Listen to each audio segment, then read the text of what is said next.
শ্রীপাদ ঠাকুর মহাশয়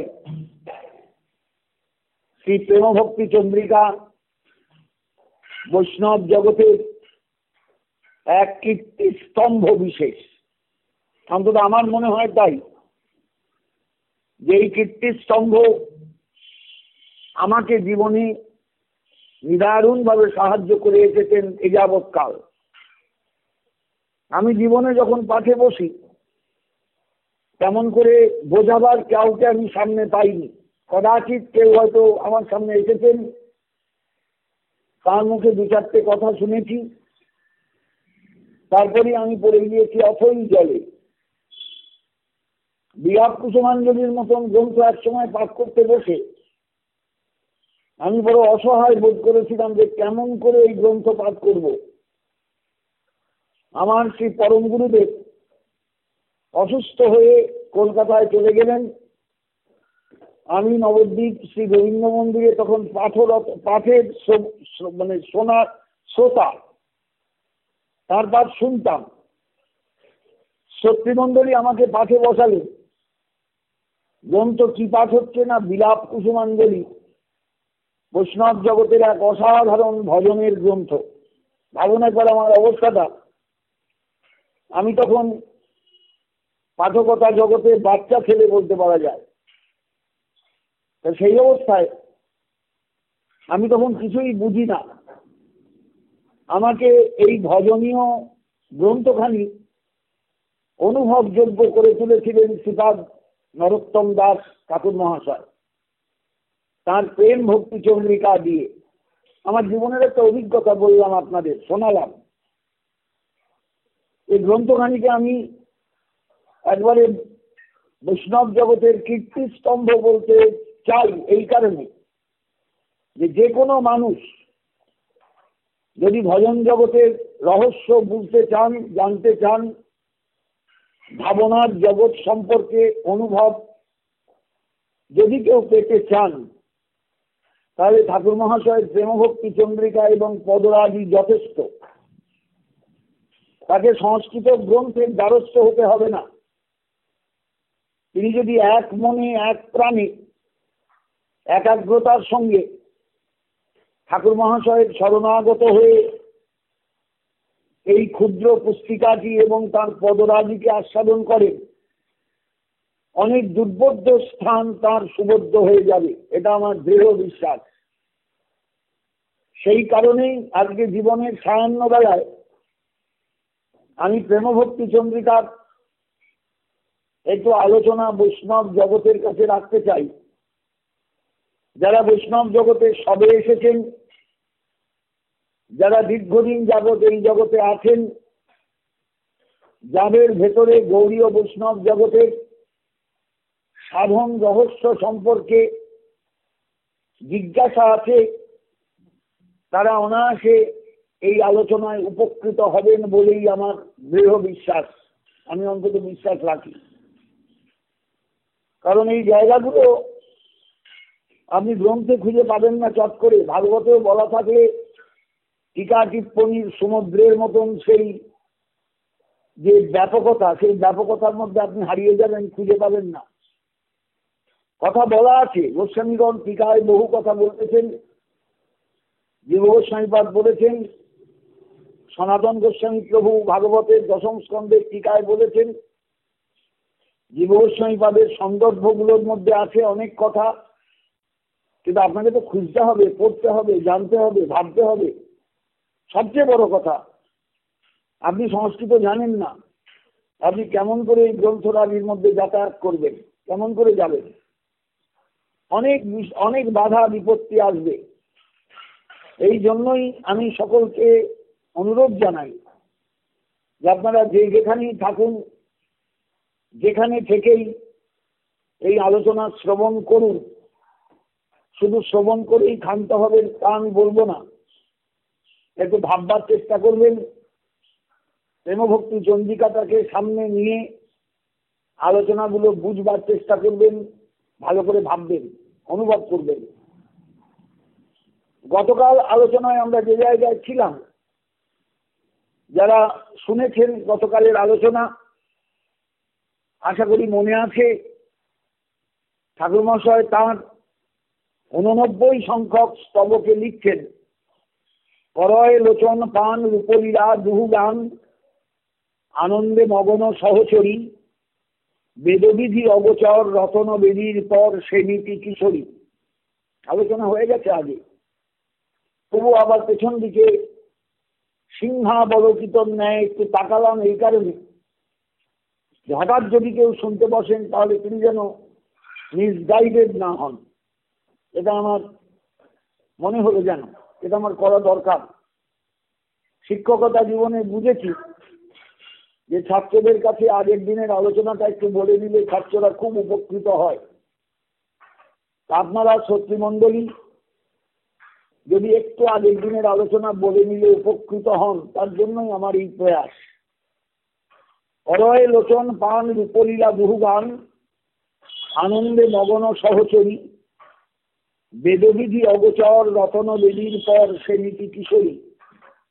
বৃন্দাবনের শ্রীমতী রাধারানীর দিকে তাকিয়ে ঠাকুর মহাশয়, নিত্য কিশোরীর দিকে তাকিয়ে শ্রীপাদ ঠাকুর মহাশয় সখীগণের সঙ্গে তার ব্যবহার, সখীগণ মঞ্জরীগণ কেমন করে তাকে দেখেন, কেমন করে তার আস্বাদন করেন, গোবিন্দের স্পর্শে রাধারানীর মধ্যে ভাবের কি বিভঙ্গ ঘটে যায়, সেগুলোকে তারা অনুভব করেন লোচন দিয়ে। তাদের লোচন পান করে চলে রাধারানীর ভাব সৌন্দর্য, ভাবের অসাধারণত্ব, ভাবের গভীরতা।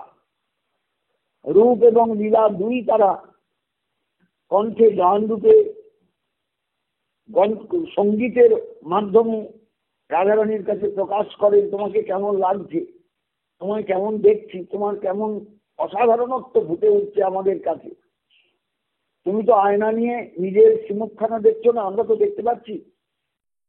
অতএব গোবিন্দের স্পর্শে, গোবিন্দের কথায়, গোবিন্দের বিভিন্ন রকমের আস্বাদনে রাধারানীর অঙ্গের যে পরিবর্তন, নয়নের চাহনির যে পরিবর্তন, সেটাও সখীগণের কাছে আস্বাদ্য, অনুভবের বস্তু। করয় লোচন পান, তাদের লোচন নিয়ত এই আস্বাদন করে চলেন রাধারানীর অসাধারণত্বকে। রূপ লীলা দুটোই তাদের গানের বিষয়, সঙ্গীতের বিষয়। আনন্দে মগন সহচরী, তারা আনন্দে থাকে, জাগতিক কোনো আনন্দের তাদের প্রয়োজন নেই। সে প্রয়োজন মিটে যায় যুগল কিশোরের অসাধারণ বিলাস সৌন্দর্যে, বিলাস সৌরভে, বিলাস বৈচিত্র্যে। এইখানে এই সাধনের তাৎপর্য বা গভীরতা।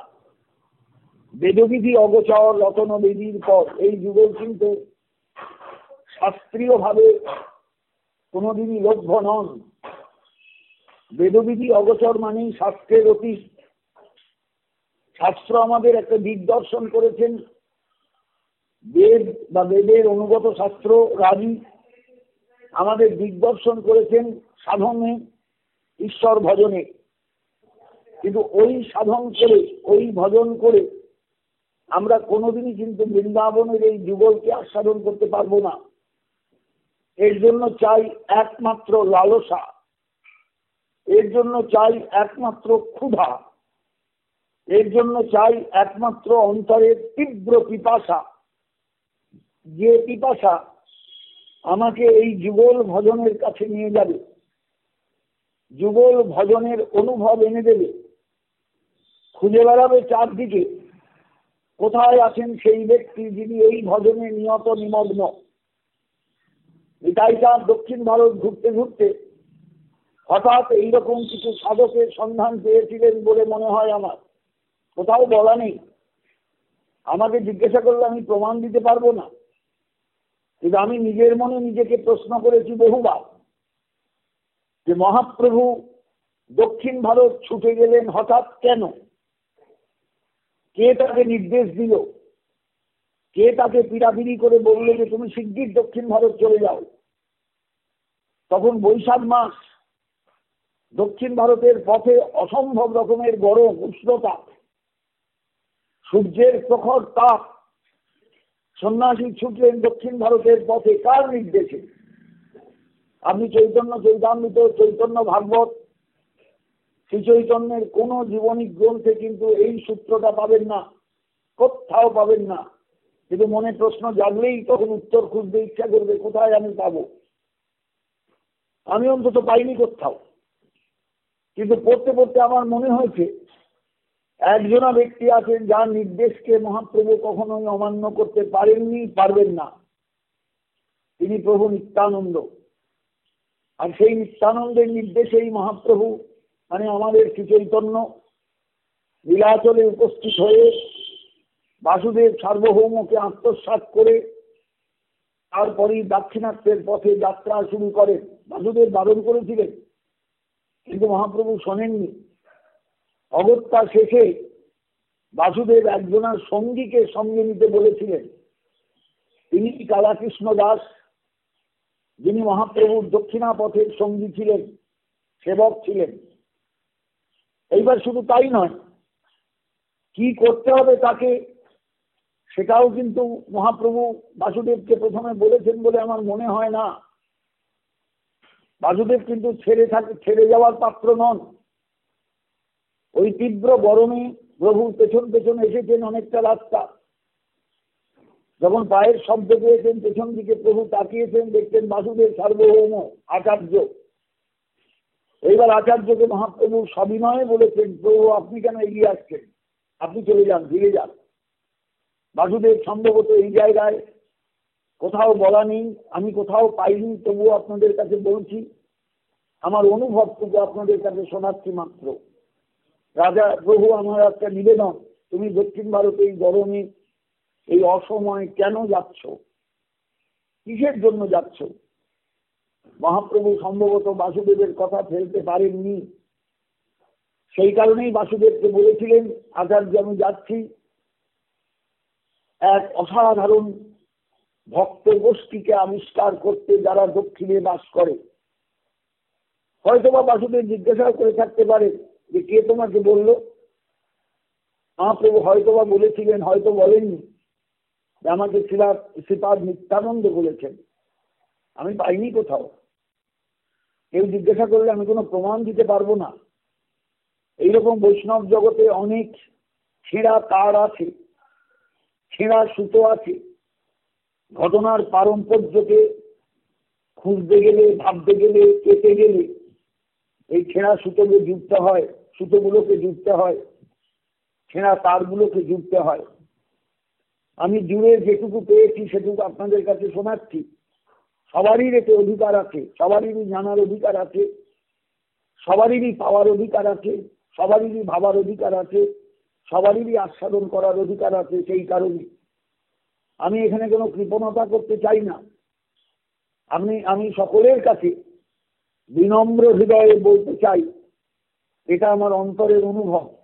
মহাপ্রভু হয়তো সেই সময় বলেও ফেলে থাকতে পারেন বাসুদেবের কাছে, কারণ বাসুদেবের সঙ্গে মহাপ্রভুর সম্পর্কটা ততদিনে খুব সহজ হয়ে গেছে। বাসুদেবের মাসিমার বাড়িতে প্রভু কদিন ছিলেন, যে কটা দিন ছিলেন দেখবেন চৈতন্য চৈতামৃতে উল্লেখ আছে, তখনও গম্ভীরার কথা আসেনি। গম্ভীরায় মহাপ্রভুর থাকার তখন প্রশ্নই কোনো ছিল না। এইবার মহাপ্রভু বলে ফেলেছিলেন নিশ্চয়ই যে আমি প্রভু নিত্যানন্দের নির্দেশে যাচ্ছি দক্ষিণে। এইরকম একদল ভক্ত গোষ্ঠী নাকি সেখানে আছেন, তাদের আমার একটু খুঁজে বার করতে হবে। এদের ভজন, এদের অসাধারণত্ব ভজনের জগৎকে দিয়ে জগৎ উপকৃত হবে, তাই আমি যাচ্ছি। এই ডিটেলসে শোনার পর সম্ভবত বাসুদেবের মনে হয়েছিল প্রভু এই জায়গায় একটা লোককে সাহায্যকারী হিসাবে পেতে পারেন। তিনি শ্রীপাদ রামানন্দ রায়। তিনি দক্ষিণে থাকেন রাজমহেন্দ্রী অঞ্চলে। তিনি উড়িষ্যার রাজা গজপতি প্রতাপ রুদ্রের প্রতিনিধি হিসাবে। রামানন্দ রায়ের কথা এইখানে বাসুদেব এত কথা শোনার পর, জানার পর প্রভুর কাছে উল্লেখ করেছিলেন, নইলে উল্লেখ করার কোনো কারণ ছিল না। ভালো করে ভেবে দেখবেন বিষয়টা। আমি বললাম না ছেঁড়া তার, ছেঁড়া সুতোগুলো একটু জোড়া দেওয়া দরকার। বৈষ্ণব জগতে এরকম বহু জায়গায় এরকম ছেঁড়া তার ছড়িয়ে আছে, ছেঁড়া সুতো ছড়িয়ে আছে, যেগুলোকে নিয়ে একটু জোড়া প্রয়োজন। জুড়লে তবে একটা নিটোল প্রসঙ্গ আমরা খুঁজে পাবো, একটা উত্তর খুঁজে পাবো। মহাপ্রভু সেই হিসাবে গোদাবরীতে স্নান করে ভোরবেলায় অপেক্ষা করেছিলেন আঘাটায় সূর্যোদয়ের আগে ব্রাহ্ম মুহূর্তে রায় রামানন্দের জন্য। সম্ভবত তিনি শুনেছিলেন ভোরবেলায় রামানন্দ গোদাবরীর ঘাটে স্নান করতে আসেন। বুঝতে পারছেন বিষয়টা? এবং সেখানেই রামানন্দ রায় সন্ন্যাসী প্রবরকে দূর থেকে দেখে গৃহী হিসাবে তাকে প্রণাম করতে ছুটে যান। কবিরাজ গোস্বামীপাদের ভাষায় বলি, শ্রীমন মহাপ্রভু তাকে প্রণত দেখেই বুকে জড়িয়ে নিয়ে বলেন, তুমি রামানন্দ রায়? দুয়ে দুয়ে যেমন অঙ্কে 4 হয়, রামানন্দের স্নানের খাদবার দেখে, গ্যামার দেখে, ভিআইপি ট্রিটমেন্ট তার দেখে, আধুনিক ভাষায় বলি সবাই বুঝতে পারবেন, ভিআইপি প্রোটোকল দেখে মহাপ্রভু প্রশ্ন করলেন, তুমি রামানন্দ রায়? রামানন্দ তার উত্তরে বলেছিলেন, আমি সেই শুদ্রাধম। দেখবেন চৈতন্য চৈতামৃত খুলে। এরপরেই শ্রীপাদ রামানন্দের কাছে মহাপ্রভুর আলোচনা শুরু হয় এবং একের পর এক আলোচনার মধ্যে দিয়ে মহাপ্রভু পৌঁছে যান তার কাঙ্ক্ষিত লক্ষ্যে। তিনি যা খুঁজতে এসেছিলেন, যে ভজনকে খুঁজতে এসেছিলেন, যে সাধনকে খুঁজতে এসেছিলেন, সেই জায়গায় তিনি পৌঁছে যান। এবং লক্ষ্য করবেন শ্রী চৈতন্য চরিতামৃত গ্রন্থের মন্ত্রলীলার 8ম পরিচ্ছেদ পড়তে পড়তে এই জায়গায় আপনার মন আটকিয়ে যাবে, চোখ আটকিয়ে যাবে, অন্তর আটকিয়ে যাবে। রামানন্দকে বলছেন মহাপ্রভু, আমি আজ সর্বার্থ সিদ্ধ, আমি সব পেয়েছি। যে বস্তু পাওয়ার জন্য এত দূর ছুটে এসেছি, এত ক্লান্তি, এত পরিশ্রম, আমার সব ক্লান্তি আজ কেটে গেছে, সব পরিশ্রম আজ সার্থক হয়েছে। রামানন্দ, আমি তোমার কাছে অসাধারণ এক জগতের বার্তা পেয়ে গেলাম। এইখানেই রামানন্দ সংবাদের সার্থকতা। রামানন্দের কাছেই মহাপ্রভু এই অসাধারণ আরবার সম্প্রদায়ের বা আরবার ভক্তগণের ভজন জগতের সন্ধান পেয়ে যান। কোনো আরবার ভক্তের সঙ্গে মহাপ্রভুর দেখা হয়েছিল বলে আমার মনে হয় না, কারণ রামানন্দই তো আরবার সম্প্রদায়ের ভক্ত।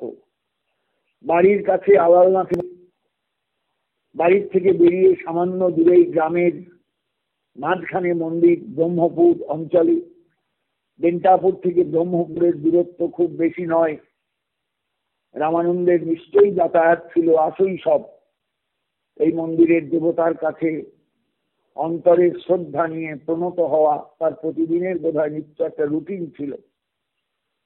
সেই রুটিন পালন করতে গিয়ে সম্ভবত কোনো একদিন, কোনো এক সুন্দর প্রভাতে, কোনো এক বিশেষ মুহূর্তে রামানন্দ এক অসাধারণ সাধু সাক্ষাৎ লাভ করেছিলেন, আমরা যার নাম জানি না।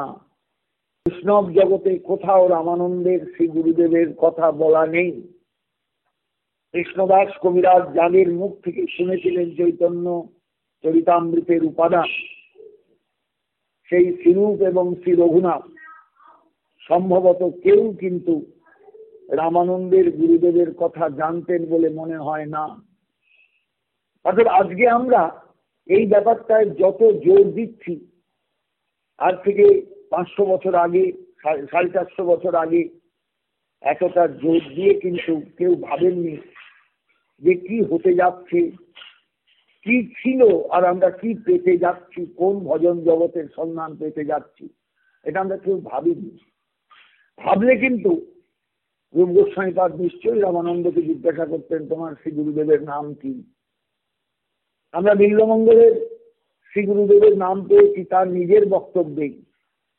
দেখবেন কর্ণামৃতের প্রথম শ্লোক দেখবেন, চিন্তামণির জয়তী সমগিরির গুরুর মেয়ে, শিক্ষা গুরুশ্চ ভগবান স্মৃতিপিঞ্চ মৌলি, যৎ পাদ কল্পতরু পল্লব শেখরেষু লীলা স্বয়ম্বর রসং লভতে জয়শ্রী।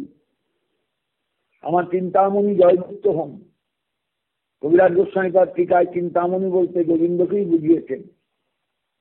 কিন্তু আমার মনে হয় যদিও চিন্তামণি বলতে সেই রমণীর কথাও বলা হয়েছে, বলেছেন কবিরাজ গোস্বামী, তবুও তাকে গৌণভাবে মুখ্যভাবে গোবিন্দের কথা উল্লেখ করেছেন। আমি মনে করি মুখ্যভাবে এখানে চিন্তামণির কথাটাই আসা উচিত, কারণ সেই অন্ধকার রাত্রিতে, সেই দুর্যোগপূর্ণ রাত্রিতে চিন্তামণি যদি বিল্বমঙ্গলকে গলা ধাক্কা না দিতেন তাহলে বিল্বমঙ্গলের এই জীবনটা বোধ হয় শুরু হতো না। বিল্বমঙ্গল তার সেই পূর্বের জীবনেই থেকে যেতেন হয়তো, আমার ধারণা। কিন্তু পরবর্তীকালে আমরা দেখতে পেলাম সেই গলা ধাক্কা খেয়ে সেই আঘাত বিল্বমঙ্গলকে এমন এক জায়গায় পৌঁছে দিল যে বিল্বমঙ্গল আজ আমাদের কাছে চিরকালের স্মরণীয় পুরুষ, চিরকালের আরাধ্য পুরুষ, চিরকালের আদর্শ পুরুষ হয়ে গেলেন। ভাবতে পারবেন জায়গাগুলো? সেই বিল্বমঙ্গল গ্রন্থ লিখছেন না, ভুল কথা বললাম, বিড়বিড় করে অন্ধ বিল্বমঙ্গল কথাগুলো বলেছেন। পথ চলতি মানুষেরা যারা তার সঙ্গে থাকতো তারা যখনই মুখ দিয়ে কোনো শ্লোক বেরোত লিখে রাখতেন। শ্লোকগুলো সবই কিন্তু বিচ্ছিন্ন শ্লোক, কারোর সঙ্গে কারোর কোনো সম্পর্ক নেই, কিন্তু তবুও তাকে সম্পর্কিত করে কৃষ্ণদাস কবিরাজ গোস্বামী আমাদের জন্য টিকা লিখেছেন বিল্বমঙ্গলের কর্ণামৃতে। প্রথম শ্লোকে একে মঙ্গলাচরণ বলা যাবে না, শুধু জয়ধ্বনি দিয়েছেন বিল্বমঙ্গল। চিন্তামণি জয়যুক্ত হন, আমার গুরুদেব সমগিরি জয়যুক্ত হন। বিল্বমঙ্গল তাহলে শঙ্করপন্থী দর্শনামী সন্ন্যাসী সম্প্রদায়ের অনুগত একজন সন্ন্যাসী সাধক। সন্ন্যাসী না হলেও দর্শনামী সন্ন্যাসী সম্প্রদায়ের অনুগত শিষ্য। কিন্তু কোথায় গেলেন তিনি? কোথায় গিরি সম্প্রদায়? আর সেখান থেকে ছিটকে চলে গেলেন কোন রাজ্যে, কোন জগতে? যেমন মাধবেন্দ্র পুরীপাদ ছিটকে চলে গিয়েছিলেন কোন জগতে, শ্রীমন মহাপ্রভু পুরী সম্প্রদায়ে মাধবেন্দ্র পুরীর প্রশিষ্য হলেও কোথায় ছিটকে চলে গেলেন? ঠিক এইরকম ব্যাপার। তার মানে কি, যার ভেতরে সংস্কার আছে সেই এই রসটা পায়, সবাই কিন্তু পায় না। আজকের যুগেও ঠিক তাই, সবাই কিন্তু বুঝতে পারবে না। আমি জানি প্রেম ভক্তি চন্দ্রিকার আলোচনা সকলের জন্য নয়, সবাই বুঝতে পারবেন এটা আমি বিশ্বাস করি না। কারণ প্রেম ভক্তি চন্দ্রিকা বিশেষ কিছু ভক্তের আলোচ্য গ্রন্থ, যারা বৈষ্ণব জগতে সাধন নিয়ে চিন্তা করেন, ভজন নিয়ে চিন্তা করেন, গুরু কৃপায় যারা সিদ্ধ গুরুত্বনাদি পেয়েছেন এই নিয়ে ভাবেন, তাদের জন্য কবিরাজ ঠাকুর মহাশয়ের প্রেম ভক্তি চন্দ্রিকা। এ তো সবারই জন্য নয়। পাঠক হয়তো একজনের একটা উদ্ধৃতি দিতে পারেন একটা পংক্তি, এর বেশি কিছু নয়। অনেক পাঠকই একটা পংক্তির উদ্ধৃতি দিলে মনে করেন পাঠটা ভালো হবে, মানুষের কাছে খুব আস্বাদ্য হবে, এইটুকু হতে পারে। কিন্তু এই গ্রন্থকে নিত্য পাঠ করে মনন করে নিজের জীবনে এই গ্রন্থকে অনুভবের মধ্যে আনা, অনুভবের মধ্যে নেওয়া, এটা সবারই ব্যাপার নয়, সকলের ব্যাপার নয়। তাই বৈষ্ণব জগতে দীক্ষা নিলেই যে এই গ্রন্থ সকলের কাছে সহজ পাচ্য হয়ে যাবে, সহজ বোধ্য হয়ে যাবে, আমি তার বিশ্বাস করি না। এর কাঠিন্যকে ভাঙা দরকার, এর নিগুড় শব্দগুলোকে ব্যাখ্যা করা দরকার। বেদবিধি অগোচর, রতন বেদির পর সে নীতি কিশোরী। এই কিশোরীকে বেদবিধির মাধ্যমে পাওয়া যাবে না, বৈদিক বা বেদানুগত শাস্ত্রের বা পূজাবিধির অনুসরণ করে এই জায়গায় পৌঁছানো কোনোদিনই যাবে না।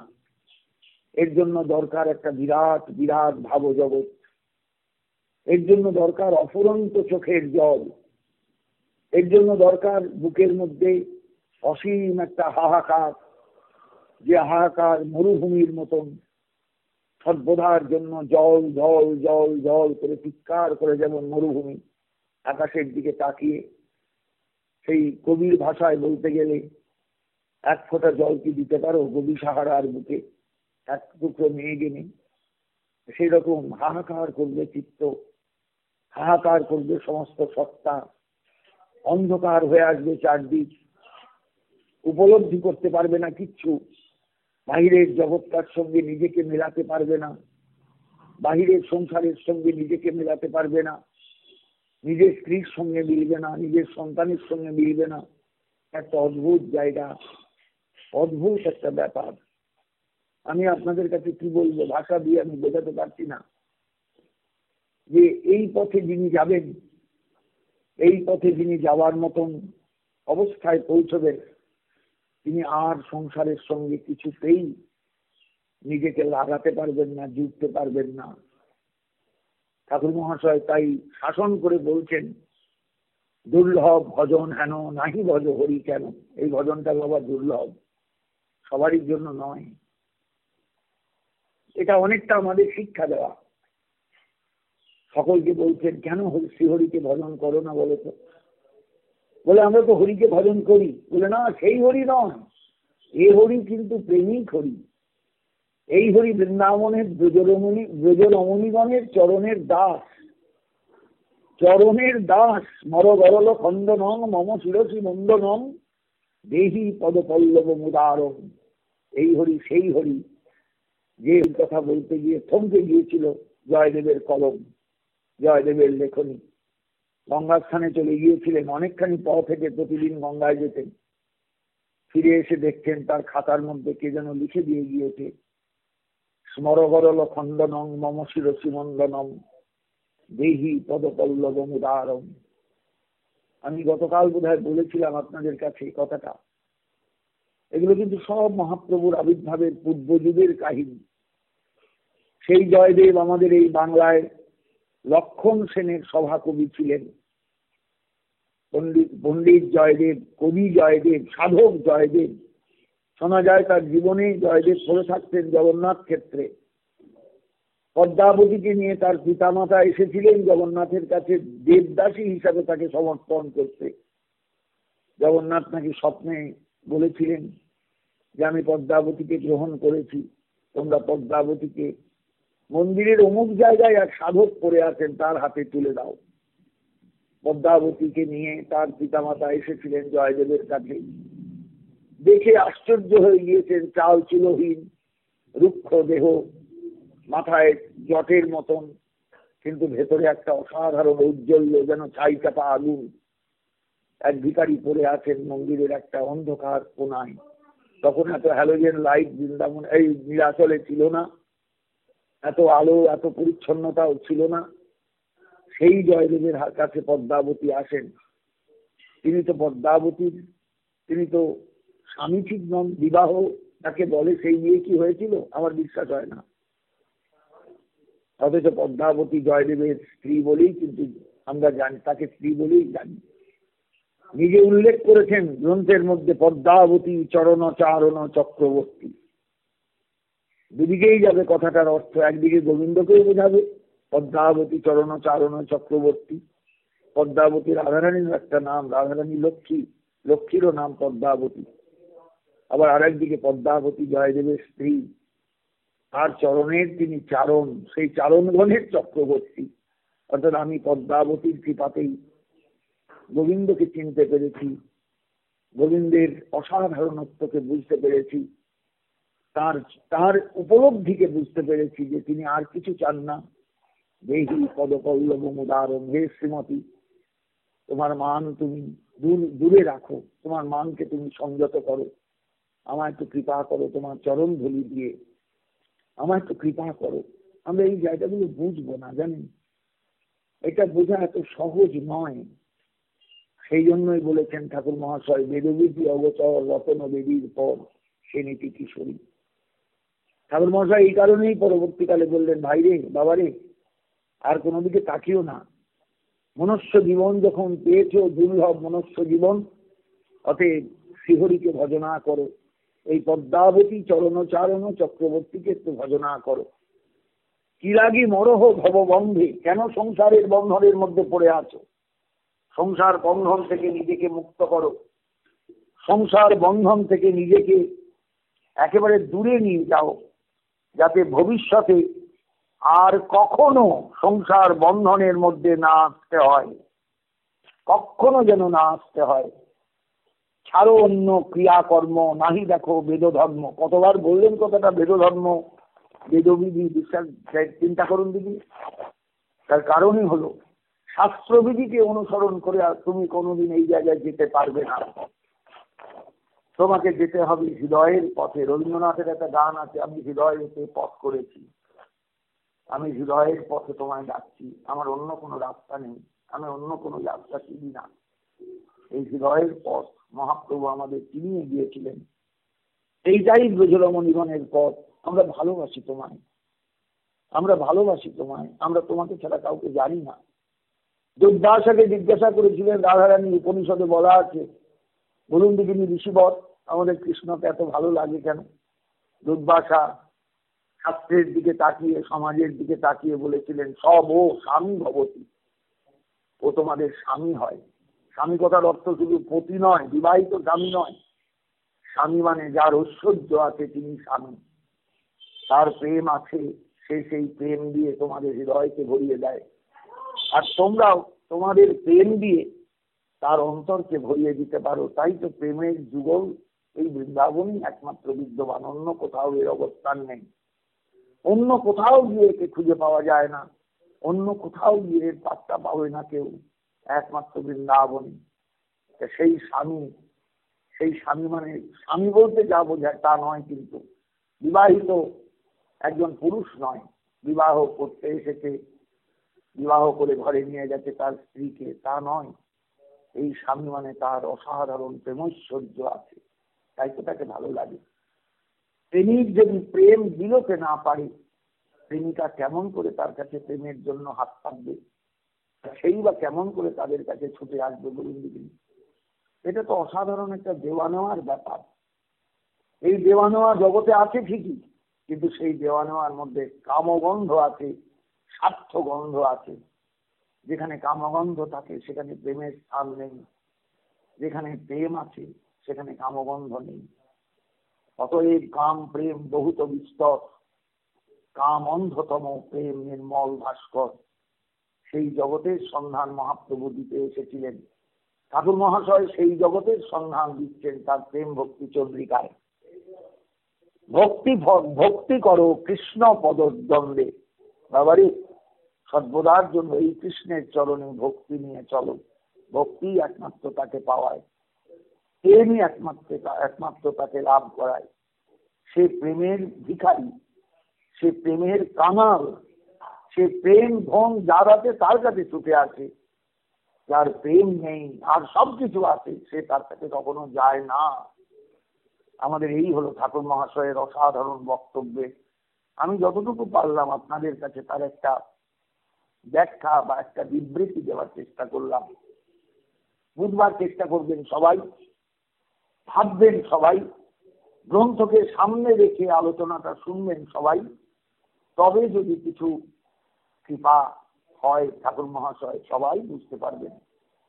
আমি সেই আশাতেই সারা বাংলার তথা বাঙালি যে যেখানে আছে, যারা বাংলাকে ভালোবাসে, যারা বাংলার মধ্যযুগ ঐশ্বর্যময় যুগটাকে ভালোবাসে, যে যুগে মহাপ্রভু এসেছিলেন, মহাপ্রভুর অনুগত আচার্যগণ এসেছিলেন, সেই যুগটাকে ভালোবাসে, যে যুগ আমাদের সমৃদ্ধ করেছে, বাঙালির রেনেসা যে যুগে একদিন হয়েছিল, এবং এটাই বাঙালির প্রথম জাগরণ, নবজাগরণ, সেই যুগটাকে যারা ভালোবাসে তারা নিশ্চয়ই অনুভব করবেন আমরা কি পেয়েছি গৌরহরির কাছে, কি পেলাম নিত্যানন্দের কাছে, কি পেলাম গৌরীয় বৈষ্ণব জগতের কাছে।